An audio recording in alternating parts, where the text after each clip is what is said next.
बच्चों, आज हम ट्रायंगल का सीरीज जो है ट्रिक ऑफ ट्रायंगल, इसमें क्वेश्चन नंबर 7 समझाएंगे आपको। जैसा कि आप देख रहे हैं, क्वेश्चन नंबर 7 आज हम आपको बताने वाले हैं। तो यहाँ बच्चों, जैसे कि क्वेश्चन है, इसमें कुछ भी आपको दिया नहीं है, सिर्फ लैंग्वेज लिखी हुई है। ऐसी स्थिति में आपको ये हार्ड लगने लगता है। तो यहाँ दिया गया है, सिद्ध कीजिए कि एक वर्ग की किसी भुजा पर बनाए गए समबाहु त्रिभुज का क्षेत्रफल उसी वर्ग के एक विकर्ण पर बनाए गए समबाहु त्रिभुज के क्षेत्रफल के आधा होता है। ये हमें सिद्ध करना है। तो बच्चों, जैसा कि आप देख रहे हैं कि हमारे पास कोई भी चीज़ दी नहीं गई है इसमें, यानी ना तो हमें साइड का नाम दिया है। तो हम इसमें क्या करते हैं कि दो ट्रायंगल लेंगे, अपनी मर्जी से उनको हम मान लेंगे। तो यानी एक ट्रायंगल का नाम हो जाएगा ए बी सी, और उस यानी कि सबसे पहले हमें वर्ग लेना है। वर्ग का मतलब स्क्वायर लेना है, और स्क्वायर पर हमें एक, पहले मैं आपको बना के दिखाता हूँ। Prove that the area of an equilateral triangle described on one side of a square is equal to half the area of the equilateral triangle describe on one of its diagonal. तो सबसे पहले हमें एक वर्ग लेना है। तो हमने ये एक वर्ग बना दिया। ठीक है बच्चों, अब यहाँ बोला गया है कि इस वर्ग पर एक हमें क्या बनाना है, जो सबसे इंपॉर्टेंट वर्ड है समबाहु त्रिभुज। और एक ये भी दो दो बार आया समबाहु त्रिभुज, यानी कि इक्विलेटरल ट्रायंगल। तो यहाँ पर हम देखते हैं दूसरा क्या है, इक्विलेटरल ट्रायंगल। इस पर ध्यान देंगे हम। तो सबसे पहले एक साइड पर कहीं भी आप जिस तरफ चाहें, ऊपर की तरफ चाहें ऊपर बना दें, इस साइड चाहें इस साइड बना दें, जहां आपका मन करे वहां आप एक इक्विलेटरल ट्रायंगल बना देंगे। जैसे ये देखिए, यानी इस साइड की लेंथ, इसकी लेंथ और इसकी लेंथ कैसी है, इक्वल है। ठीक, अब इन्होंने बोला है कि एक इसके विकर्ण यानी कि डायगोनल। तो इसका डायगोनल हम इसको जोड़ देते हैं, ये डायगोनल बन गया। इस पर हमें एक ट्रायंगल बनाना है।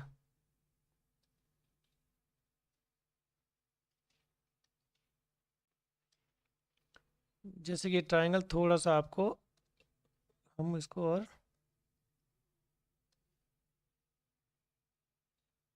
ये बन गया। अब इसको हम नाम दे देते हैं ए बी सी डी।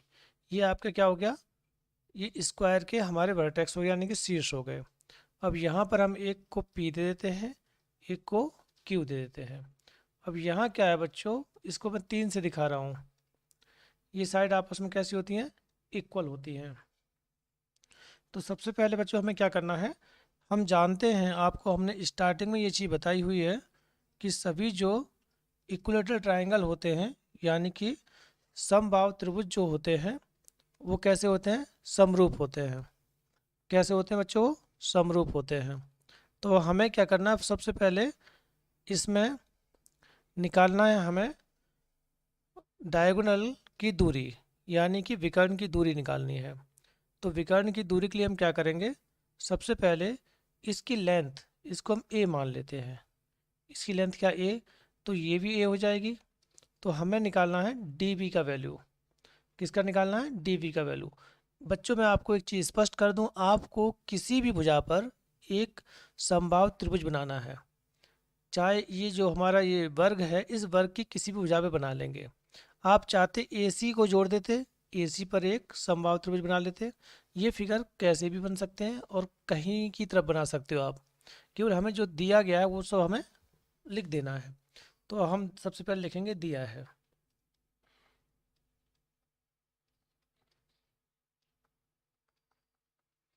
दिया है,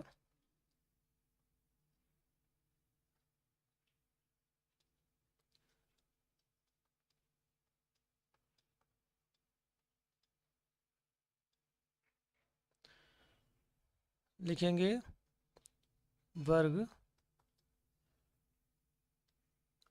ए बी सी डी है जिसकी भुजा ए डी पर, आप जिस भुजा पर बनाएं उसका नाम लिखेंगे। मैंने ए डी पर बनाया, ए डी पर लिखा। आप अगर ए बी पर बनाएंगे तो ए बी पर लिख दोगे, उससे कोई फ़र्क नहीं पड़ता है। ए डी पर एक समबाहु यानी कि इक्विलेटरल त्रिभुज ए पी डी है तथा इसके विकर्ण यानी कि डायगोनल विकर्ण डीबी पर एक समबाहु त्रिभुज यानी कि इक्विलेटरल ट्रायंगल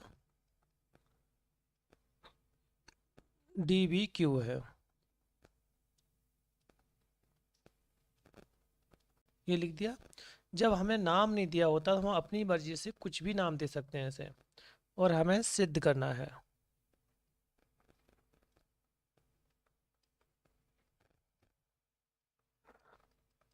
हमें क्या सिद्ध करना है कि समबाहु त्रिभुज के क्षेत्रफल का आधा होता है। तो बच्चों इसका मतलब कौन सा, जो विकर्ण पर बनाए गए समबाहु त्रिभुज के क्षेत्रफल का आधा होता है। तो हम यहाँ लिखेंगे एरिया छोटा वाला त्रिभुज, ये हो जाएगा ए पी डी। ए पी डी इक्वल है 1/2 ए आर का मतलब एरिया यानी कि क्षेत्रफल, ये हो जाएगा D B Q. D B Q ये आपको सिद्ध करना है।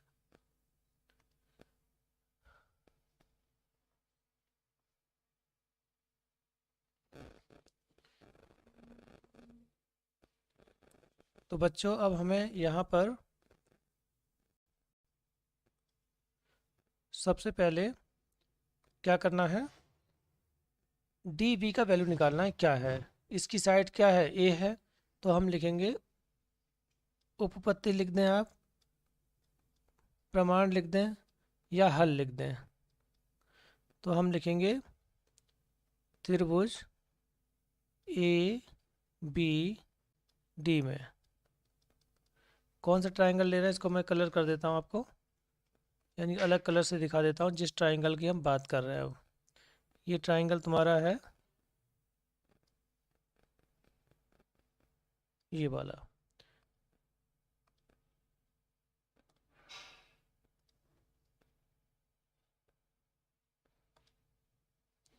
यानी कि ए बी डी जो त्रिभुज है इसमें हम यूज करने वाले हैं पाइथागोरस थ्योरम, जो पीले कलर का दिख रहा है आपको। इसमें हम क्या यूज करने वाले हैं, पाइथागोरस थ्योरम। तो सबसे बड़ी भुजा थी कि वर्ग की सभी भुजाएं कितने, सभी कोण कितने के होते हैं, 90 के। 90 की जस्ट सामने वाली भुजा एक तरफ रहती है, यानी वो सबसे बड़ी होती है, इसलिए तो हम यहाँ लिख देंगे बी डी स्क्वायर बराबर हो जाएगा। अब ये दो भुजाएं बची जो ये वाली और ये, इनको लिख देंगे ए बी और प्लस ए डी, और दोनों पे क्या लगा देंगे, स्क्वायर। यहाँ लिख देंगे पाइथागोरस थ्योरम से, यानी कि प्रमेय से। क्लियर बच्चों। अब हमें यहाँ करना है कि जहाँ इनकी वैल्यू है, यानी कि हमें बी डी पता करना है, तो बी डी स्क्वायर बराबर हो जाएगा ए का value A square plus A D का वैल्यू भी ए स्क्वायर। तो आपका हो गया बी डी, ये दोनों जुड़ जाएंगे 2a स्क्वायर, इस पे आ जाएगा अंडर रूट। तो बी डी का वैल्यू कितना हो जाएगा, a√2। ठीक है, ये हो गया। अब बच्चों हमें क्या करना है, हमें दिखाना है कि हम जानते हैं कि समबाहु त्रिभुज में जो समबाहु त्रिभुज का जो क्षेत्रफल होता है वो क्या होता है, उसकी एक भुजा के वर्ग के बराबर होता है। तो यहाँ देखिए हम लिखेंगे, इसके नीचे आपको करना है, यहाँ कंटिन्यू नीचे रखना है। तो यहाँ हम लिख देंगे area A P D upon area. इससे पहले हमें ये दिखाना है कि ये दोनों त्रिभुज कैसे हैं, समरूप हैं। तो मैं इसको थोड़ा सा रिटर्न करता हूँ बैक, क्योंकि हमें ये क्लियर करना है। तो यहाँ लिखेंगे त्रिभुज ए पी डी समरूप है त्रिभुज डी बी क्यू। क्या लिखना है? सभी समबाहु त्रिभुज समरूप होते हैं। बच्चों ये लाइन लिखना बहुत इंपॉर्टेंट है, क्योंकि आप कैसे जानते हो कि ये दोनों समरूप हैं? तो ये रूल है, नियम है कि हमारे सभी वृत्त समरूप होते हैं, चाहे किसी भी रेडियस का रहे। और इसी प्रकार से यानी सभी सर्कल सिमिलर होते हैं, चाहे किसी भी रेडियस से बने हों। इसी प्रकार से सभी इक्विलेटरल ट्रायंगल कैसे होते हैं? सिमिलर होते हैं, चाहे उनकी लेंथ कुछ भी क्यों ना हो। ठीक है बच्चों, लिख दिया। अब हम ट्रायंगल वाला जो है रूल लगा देंगे। Area A P D upon area D B Q. तो ये क्या होता है? इसकी साइड ले लेंगे हम। तो हम इसकी साइड क्या लेंगे? आप पी डी ले लीजिए, नहीं पी डी जो ये है ए डी लेंगे, जो दोनों ट्राइंगल में कॉमन आ सके उसे लेंगे। चूंकि ये सभी लेंथ इक्वल है तो हम यहाँ पे क्या ले लेंगे? ए डी ले लेंगे। तो ए डी अपॉन ए डी स्क्वायर अपॉन इसकी लेंथ हो जाएगी डी वी स्क्वायर। क्योंकि हम जानते हैं समरूप त्रिभुजों के क्षेत्रफल की प्रमेय से हम जानते हैं कि समरूप त्रिभुजों के क्षेत्रफल भुजा के वर्ग के अनुपात में होते हैं।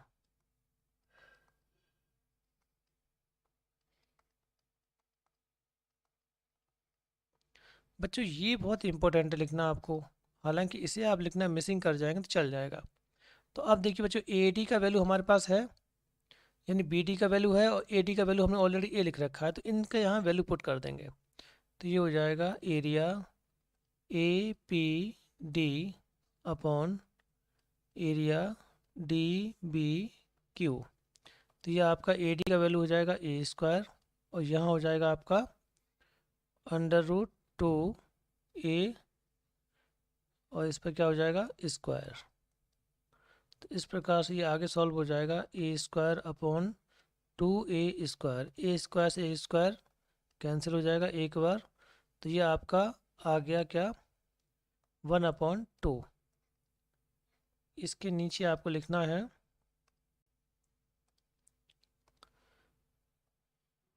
Area A P D equal है 1/2 एरिया डी बी क्यू। यही बच्चों आपको प्रूफ करना था। मुझे उम्मीद है कि आपको समझ में आया होगा। ये इम्पोर्टेंट क्वेश्चन है, एक दो बार आपके बोर्ड में आ चुका है। और बच्चे हो, किसी का कोई कमेंट्स अगर है, कोई समस्या है तो वो मुझे बताएं, जिससे कि मैं आपकी हेल्प कर सकूं।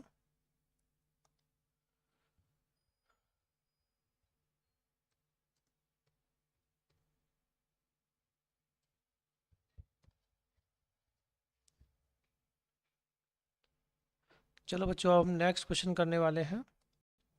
ये क्वेश्चन थोड़े से आप एक दो बार करेंगे तो समझ में आ जाएगा, और फिर आप ट्रिक इसमें याद किया करें। मैं सर्कल बना देता हूँ कि हमें कहाँ कहाँ कौन कौन से पॉइंट को याद रखना है। तो सबसे पहले आप देखेंगे कि हमें ये पाइथागोरस जो है इसका याद रखना है, ये याद रखना है। उसके बाद दूसरा रूल ये याद रखना है। इसके बाद ये अनुपात में होता है, ये याद रखना है। तो इन तीनों को जब आप याद रखोगे तो ये ऑटोमेटिक आपका सॉल्व हो जाएगा। अब हम नेक्स्ट देखते हैं। सिद्ध कीजिए कि दो समरूप त्रिभुजों के क्षेत्रफलों का अनुपात इनकी संगत माध्यिकाओं के अनुपात के वर्ग के बराबर होता है, या अनुपात का वर्ग होता है। तो देखिए, prove that the ratio of the areas of two similar triangles is equal to the square of the ratio of their corresponding medians. इसमें बच्चों सबसे इम्पोर्टेंट क्या है कि सबसे पहले दो समरूप त्रिभुज, तो हम दो त्रिभुजों को कुछ भी आप अपनी मर्जी से नाम दे देंगे, A B C P Q R, जो आपका मन करे वो हम दे देंगे। तो सबसे पहले हमें दिया है, क्या लिखेंगे, दिया है। और यहाँ पर आपको जो दिया गया है इसमें आप अपनी मर्जी से ट्राइंगल लिख देंगे, ट्राइंगल ए बी सी और ट्राइंगल पी क्यू आर। तो हम लिखेंगे त्रिभुज ए बी सी और त्रिभुज पी क्यू आर कैसे हैं, समरूप हैं। यानी कि triangle A B C and triangle P Q R similar. ये हो गया। नेक्स्ट अब हमें जो प्रूफ करना है वो क्या प्रूफ करना है। हाँ, तो पहले हमें यहाँ बनाना पड़ेगा, एक ट्राइंगल बनाएंगे।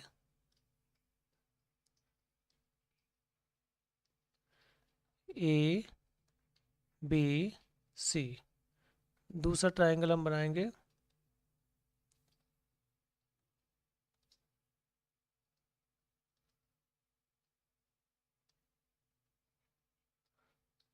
P Q are. मुझे उम्मीद है बच्चों ये समझ में आ गया होगा।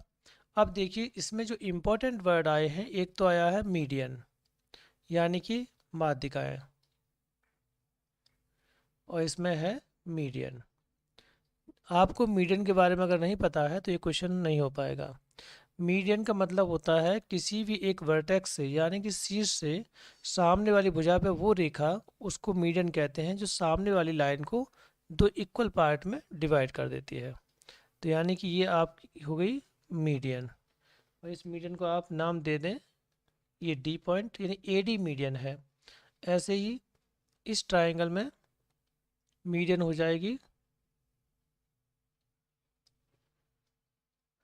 पी क्यू, तो हो गया पी एम, दे देंगे नाम इसको। तो ये आपकी मीडियन हो गई। तो हमें क्या प्रूव करना है, सिद्ध करना है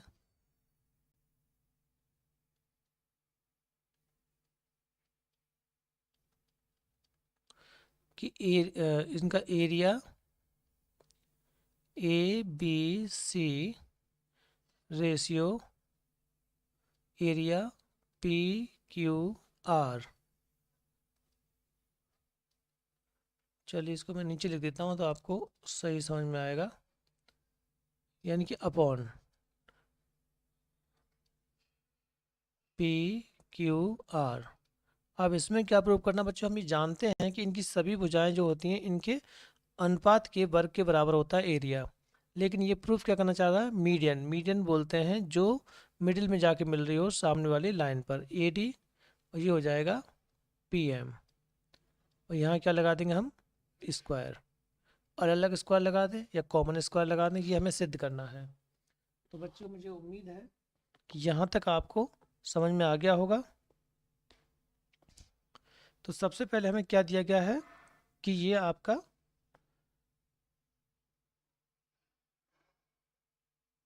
ए बी सी और पी क्यू आर कैसे समरूप है। ये जो पूरा कंप्लीट जो ट्रायंगल है, बड़ा वाला ट्रायंगल, ये आपका कैसा है, समरूप है। तो मैं आपको इसको करने से पहले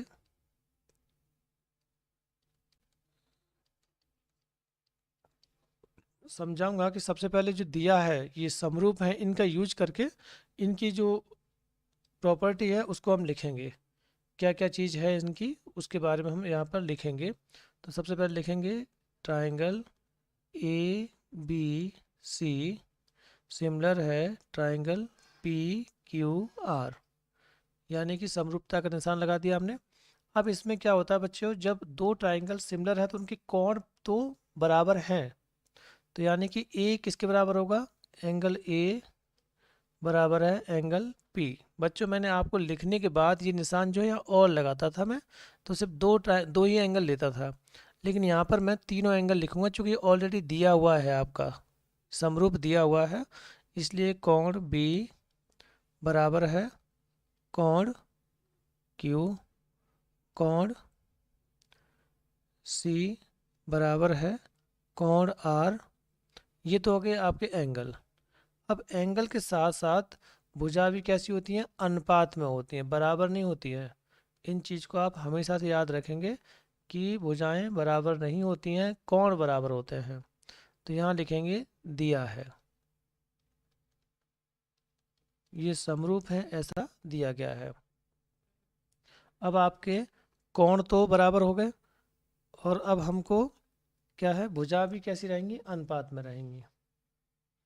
तो यहाँ देखिए ये हमारे पास हो जाएगा A B upon P Q बराबर B C upon Q R बराबर ए सी अपॉन क्या हो जाएगा, Q R, sorry P R.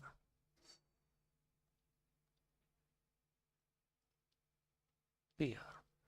अब बच्चों क्या है कि अगर हमको एरिया इन भुजाओं के अनुपात में पूछा होता तो हम डायरेक्ट लिख सकते थे, कि चूंकि नियम है कि किसी भी त्रिभुज के क्षेत्रफल उनकी भुजाओं के वर्ग के अनुपात के बराबर होता है, ये नियम है।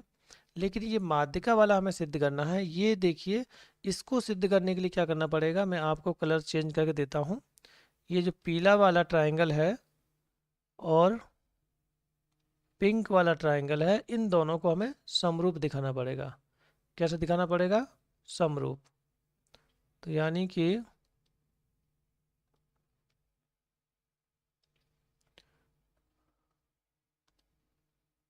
इस पिंक को दिखाना है, यानी कि येलो और पिंक को दोनों को कैसे दिखाना है, समरूप। तो इनको समरूप दिखाने के लिए आपको क्या करना पड़ेगा कि एक और प्रॉपर्टी लगानी पड़ेगी इन दो त्रिभुजों को समरूप सिद्ध करने के लिए। इनको सिद्ध होने के बाद फिर हम डायरेक्ट इनकी एरिया कैसे दिखा देंगे, ये दिखा देंगे कि ये कैसे हैं, समरूप हैं, और इनको एक समीकरण बना के सिद्ध कर देंगे। तो चलिए देखते हैं हम जो ये ट्रायंगल दिए हैं इनको हम क्या करते हैं। देखिए दूसरी चीज़ क्या है कि जब भी कभी कोई भुजा माध्यिका होती है तो ये दो साइड हैं आपस में कैसी हैं, इक्वल हैं। ऐसे ये साइड हैं, ये आपस में कैसी हैं, इक्वल हैं। क्योंकि ये माध्यिका है यानी कि मीडियन है, सामने वाली साइड को दो इक्वल पार्ट में डिवाइड कर देती है। तो अब बच्चों हम यहाँ पर इसके नीचे न लिख के साइड में लिख रहे हैं, आप यहाँ से नीचे लिख लेंगे। तो हम देखिए जो हमने पहले ट्रायंगल लिखा है ए बी डी और ट्रायंगल पी क्यू एम, इनमें हमें लेना है। यहाँ समरूप थे तो हमने ये लिख दिया था, यहाँ पर ट्रायंगल को समरूप सिद्ध करना है यानी सिमिलर प्रूफ करना है। तो बच्चों सबसे पहले देखिए ये जो एंगल है और ये दोनों आपस में कैसे हैं, इक्वल हैं, क्योंकि यहाँ से दिया हुआ है। देखो ये कहाँ से हम इनको देख रहे हैं, इनको हम देख रहे हैं यहाँ देखिए,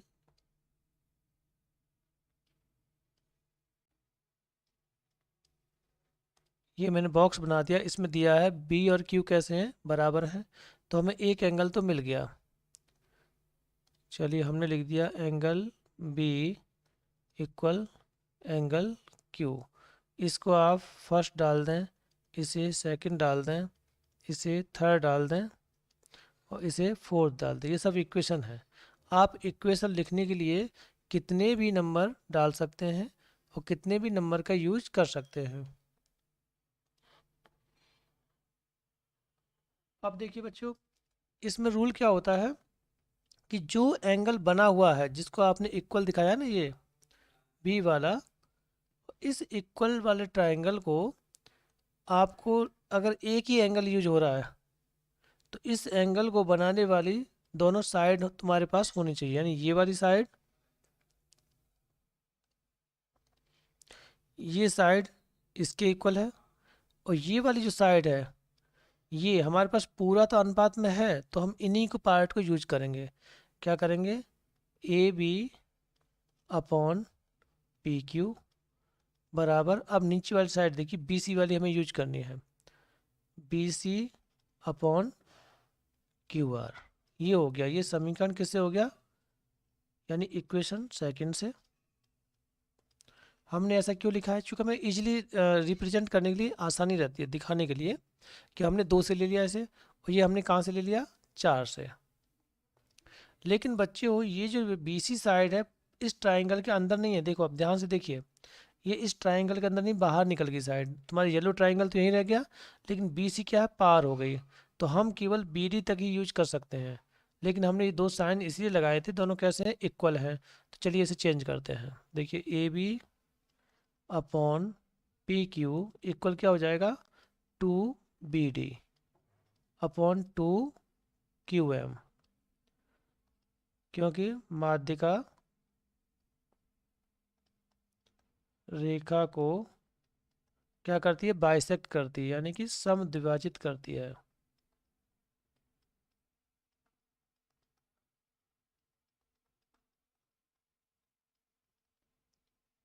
समद्विभाजित करती है। अब बच्चों हमें क्या करना है कि इन दोनों को समरूप दिखा देना है। क्या करना है, इन दोनों को समरूप दिखा देना है।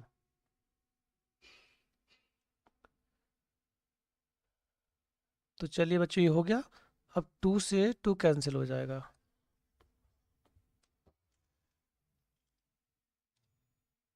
2 से 2 कैंसिल हो गया। अब देखिए जो हमें 2 साइड चाहिए थी और जो एक एंगल हम यूज कर रहे हैं उन्हीं को बना रही है, देखिए उन्हीं का अनुपात चाहिए। ये ए डी बना रही है और बी डी बना रही है। तो देखिए ए डी हमें मिल गया, यानी कि ए बी मिल गया, ये देखिए ए बी मिल गया और पी क्यू मिल गया, और बी डी और क्यू एम ये मिल गए। अब हम यहाँ लिख देंगे, क्या लिख देंगे, ट्राइंगल ए बी डी कैसे हैं, समरूप triangle P Q M. Rule कौन सा लगाएंगे बच्चों, ये साइड, ये एंगल और ये साइड, देखिए इस तरह से चैन बन के गई है। जो हमें फिगर में दिखता है उसी को लिखना होता है, देखिए साइड एंगल साइड, तो ये हम लिख देंगे साइड एंगल साइड, क्या है, समरूपता, यानी कि सिमिलरिटी। क्लियर बच्चों, यहाँ समझ में आ गया। अब ये लिखने के बाद, इसको लिखने की सबसे बड़ी जो इम्पोर्टेंट बात यह है कि जो एंगल आपके इक्वल हैं वो देखिए सेकंड प्लेस पे बैठा है बी, और यहाँ भी सेकंड प्लेस पे बैठा है क्यू, ये दोनों आपस में इक्वल है। अब देखिए ए बी, तो ए बी एक साथ है, और नीचे है P Q, P Q last में जो रह गया वो ऑटोमेटिक आ जाता है अपनी जगह पर। तो यानी कि हमने सही लिखा है। अब इनको हम क्या करेंगे, समरूप के रूप में लिख देंगे। समरूप तो प्रूफ हो गए। समरूप प्रूफ होने के बाद अब हमें क्या करना है कि इनको लिख देना है। कैसे लिखेंगे, A B upon P Q equal B D upon Q M equal A D upon P M. इसको नाम दे देंगे, देखिए हम 4 तक आ गए हैं, इसको हम नाम दे देते हैं 5th। क्या नाम दे देंगे, इक्वेशन 5 हो गया ये। बच्चों यहाँ तक अगर किसी कोई समस्या है तो मुझे पूछ सकते हैं, मुझे बता सकते हैं, क्योंकि यहाँ तक जो चीज़ थी सबसे इम्पोर्टेंट चीज़ थी। अब हम वापस चलेंगे उस प्रॉपर्टी पर जो हमें ये बताती है कि किसी भी ट्राइंगल का एरिया उनकी भुजाओं के वर्ग के अनुपात के बराबर होता है, यानी ratio of area of 2 triangle, यानी कि similar triangle is equal to square of sides, area of square of sides, यानी उनके जो साइड होते हैं उनके वर्ग के बराबर होता है। तो हम वही लिखने वाले हैं। तो area A B C upon area P Q R. बच्चों देखिए जो प्रूफ करना था उसका एलएचएस वाला पार्ट हमारे पास आ गया, लेकिन जो ए डी और पी एम है इसको हम डायरेक्ट नहीं लिख सकते हैं, क्योंकि हमारा रूल क्या बोलता है कि किसी भी त्रिभुज के दो समरूप त्रिभुज हैं, उनके क्षेत्रफल का अनुपात उनकी भुजाओं के वर्ग के अनुपात के बराबर होता है। तो हम यहाँ पर ए बी यूज कर सकते हैं, यानी ये हो गया ए बी। मैं थोड़ा कलर चेंज कर दूं जिससे आपकी नज़र इस पर सही से आ जाए। तो यहाँ पर देखिए हम लिखेंगे, अब देखिए हम भुजा ले रहे हैं, मीडियन नहीं ले रहे हैं। ए बी का वर्ग अपॉन पी क्यू का वर्ग। बच्चों फिर से ध्यान से देखो, बहुत इंपॉर्टेंट है, यहीं से टर्निंग पॉइंट आएगा कि हमने दो एरिया ले लिए, दोनों ए बी सी और पी क्यू आर, देखिए दोनों एरिया ले लिए, तो ये इनकी साइड के वर्ग के अनुपात के बराबर होता है। तो जो इनकी भुजा है इनका वर्ग एक बड़े ट्रायंगल का यहाँ लिख दिया, दूसरे ट्रायंगल का इसके नीचे लिख दिया। अब हमें क्या करना है, समीकरण 4 से इसको चेंज कर देना है, क्योंकि आप देखिए किसके बराबर है, देखिए दोनों आपस में कैसे हैं, अनुपात बराबर है। A B upon P Q बराबर है A D upon P M. तो हम लिखेंगे समीकरण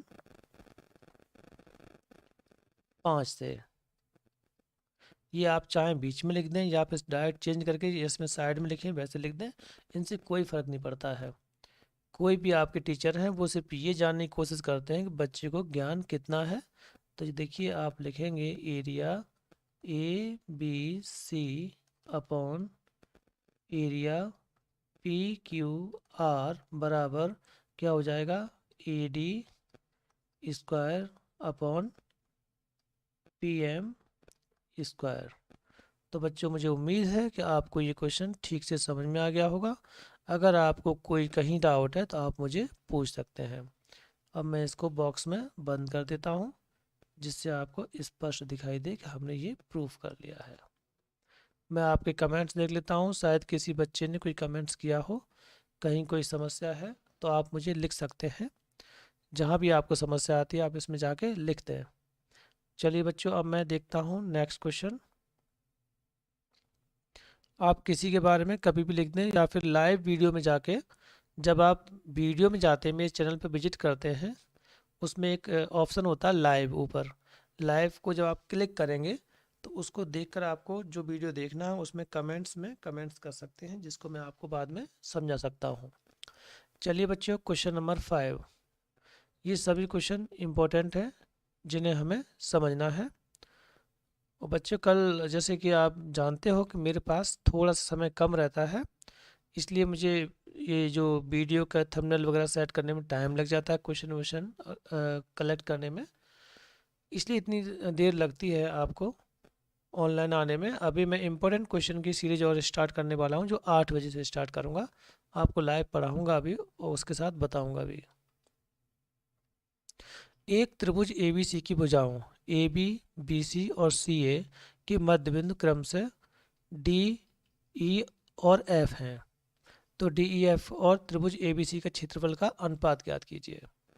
तो बच्चों यहाँ है D E and F are respectively the mid points of sides A B B C and C A of triangle A B C. Find the ratio of the area of D E F and A B C. बच्चों यहाँ एक चीज़ important ये है कि जब भी आपको कभी रेशियो पूछे जाए तो जिस ट्रायंगल का नाम पहले आता है वो हमेशा, कोई भी चीज़ है किसी का भी रेशियो पूछा जाए, जिसका नाम पहले आएगा वो हमेशा न्यूमरेटर में रहेगा, यानी कि अंश में रहेगा, और जो आपका बाद में नाम आता है वो हमेशा हर में रहता है, नीचे रहता है। तो बच्चों चलो, यहाँ हमें नाम रखने की ज़रूरत नहीं है, सब कुछ हमें दिया हुआ है। तो सबसे पहले हम लिखेंगे दिया है,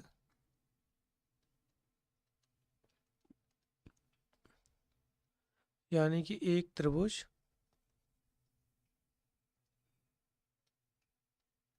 ए बी सी, जो भी आपके पास है टोटल कॉपी कर दें कहाँ तक, यानी कि डी कॉमा ई और एफ है। ये तो आपका हो गया दिया में।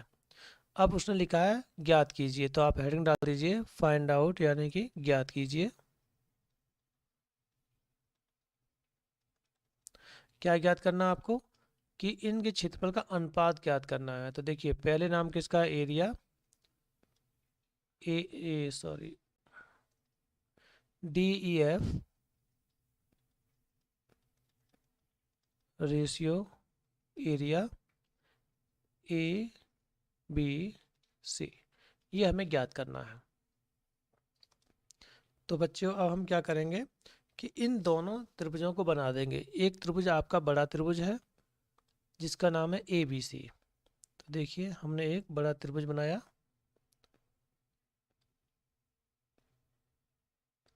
ये हो जाएगा ए बी सी। इनके मध्य बिंदु यानी कि मिड पॉइंट है ए बी पे, कौन सा है, ए बी पर है डी, तो यहाँ पर नाम दे देंगे डी। और बी सी पर है ई, तो ये आपका हो गया ई। और यहाँ पर है आपका एफ। तो देखिए ये हमने जोड़ दिया। ठीक है बच्चों, तो हम क्या करेंगे, मध्य बिंदु प्रमेय लगाएंगे, उसके बाद क्षेत्रफल की प्रॉपर्टी लगा देंगे। क्षेत्रफल की प्रॉपर्टी आप समझ गए होंगे। जिन दो त्रिभुजों के क्षेत्रफल का अनुपात निकालना हो उनको हम जो एरिया लगा के त्रिभुज के नाम लिख के अंश और हर में लिख देते हैं, बराबर में उनकी भुजाओं का वर्ग कर देते हैं। तीन भुजाओं में से कोई भी एक भुजा ले सकते हो, उनके बराबर होता है। ये क्वेश्चन आपको एक नंबर में जरूर मिलेगा ऑब्जेक्टिव में। तो चलिए हम देखते हैं हल। देखिए इसमें क्या है, डी एफ क्या है, ये मध्य बिंदु है किसके, ए बी और ए सी के। तो हम यहाँ क्या लिखेंगे, तो हम लिखेंगे डी एफ, चलिए और सही से लिख देता हूँ मैं, डी ए बी का तथा एफ ए सी का मध्य बिंदु है।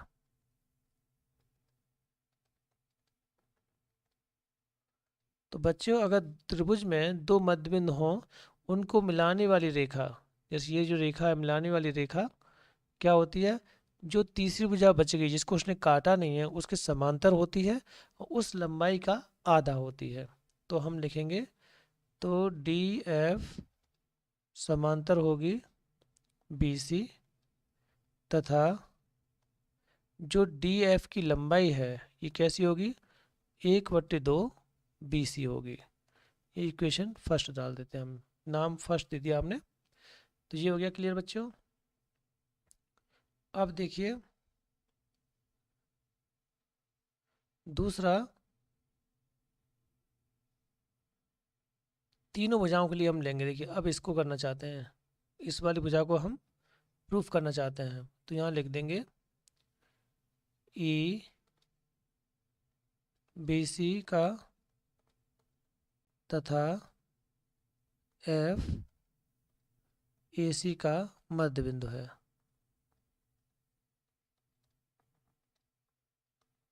यहाँ बच्चों लिखना है मध्य बिंदु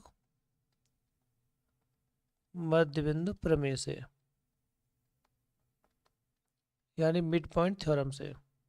तो बच्चों ये हो गया। इसी प्रकार से यहाँ कर देंगे, तो ये क्या हो जाएगा, जिन दो भुजाओं को काट रहा है उनका नाम नहीं आएगा, जो भुजा बच गई उसका नाम आएगा।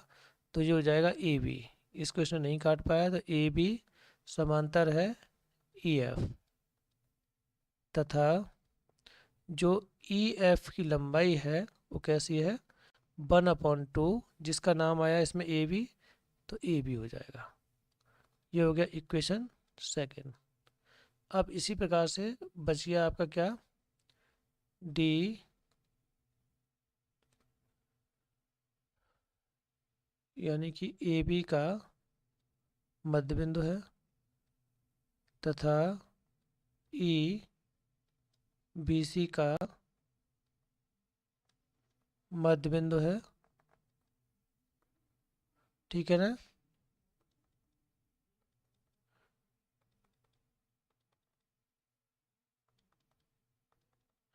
चूंकि और इसलिए जो होता है देयर फॉर, और ये हमने लगा दिया, तो यहाँ भी लिखना पड़ेगा मध्य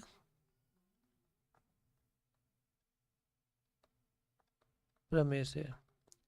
अब देखिए यहाँ भी हम ये ऐसे ही करेंगे। तो यहाँ कौन बचा, यानी कि ए सी समांतर है DE तथा DE बराबर हो जाएगी 1/2 AC। ये कौन सा हो गया? Third equation.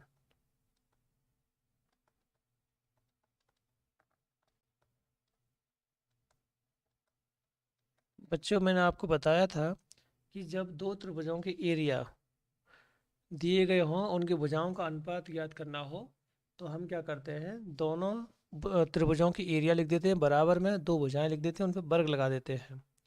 लेकिन ये तभी पॉसिबल है जब दोनों त्रिभुज कैसे हों? समरूप। कैसे हों बच्चों? समरूप। तो सबसे पहले जो ये आपको दो त्रिभुज दिए गए हैं, इन दो त्रिभुजों को हमें क्या करना पड़ेगा? समरूप सिद्ध करना पड़ेगा। क्या करना पड़ेगा? समरूप सिद्ध करना पड़ेगा। तो बच्चों अब इनको हम समरूप सिद्ध करेंगे। तो यहाँ देखिए हम लेंगे त्रिभुज DEF बराबर है,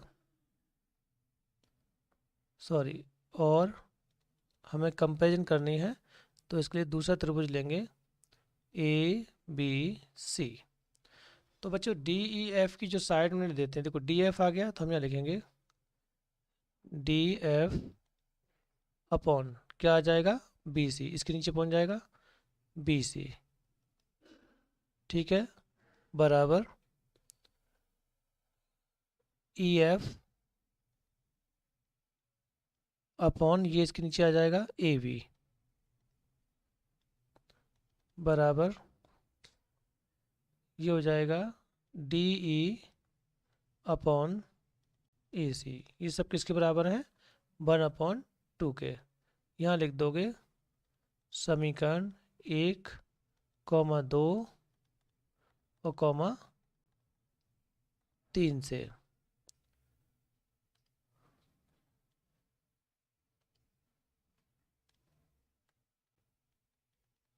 ठीक है बच्चों, मुझे उम्मीद है आपको समझ में आ गया हो। देखिए जहाँ जहाँ मैंने एरो लगाए हैं, इनको अगर इनके नीचे ले जाओगे तो क्या बचेगा? इक्वल में 1/2।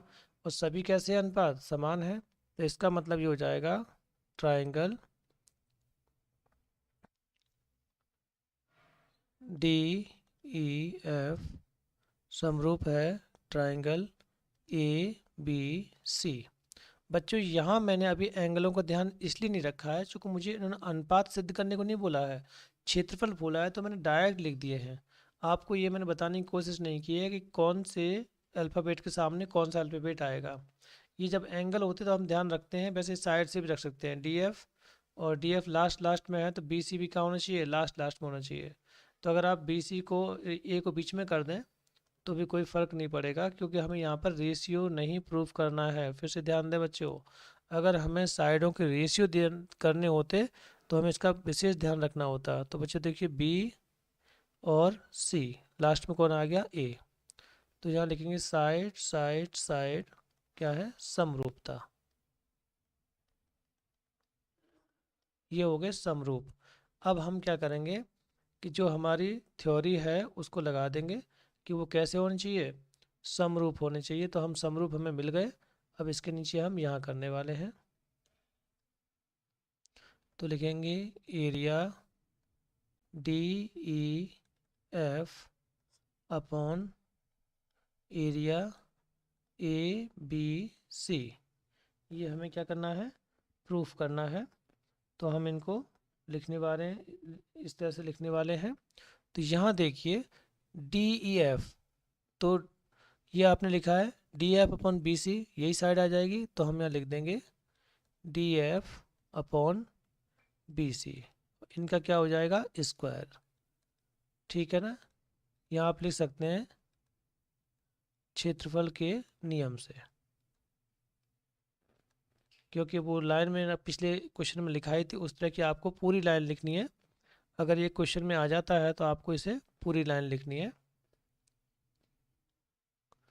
अब देखिए DF और BC का ये अनुपात कितना दिया है? यहाँ आप देखेंगे कि इनका अनुपात क्या दिया, कितना दिया? 1/2। इसे कहाँ ले आएंगे? यहाँ पर। तो ये आपका हो जाएगा area DEF upon area A B C बराबर 1/2, इसका लगा देंगे स्क्वायर, तो ये आपका हो जाएगा 1/4। तो आप लिख सकते हैं एरिया डी ई एफ अनुपात area A B C equal 1/4। तो इस तरह से आपने इस क्वेश्चन को प्रूफ कर लिया है, यानी कि सॉल्व कर लिया है। इसको हम कर देंगे बॉक्स में बंद। ये हो गया आपका आंसर। बच्चों मैं देख लेता हूँ कि थोड़ा सा ये आपको ये चैप्टर थोड़ा बोरिंग है, कम बच्चों को ही समझ में आ पाता है, लेकिन मैंने आपको ये टाइम दे रखा है। इस समय ट्रायंगल ही बताता हूँ। 8 बजे से मैं आपको इम्पोर्टेंट क्वेश्चन सॉल्व कराऊंगा जो कि इम्पोर्टेंट है। तो चलिए बच्चों हम नेक्स्ट क्वेश्चन लेते हैं।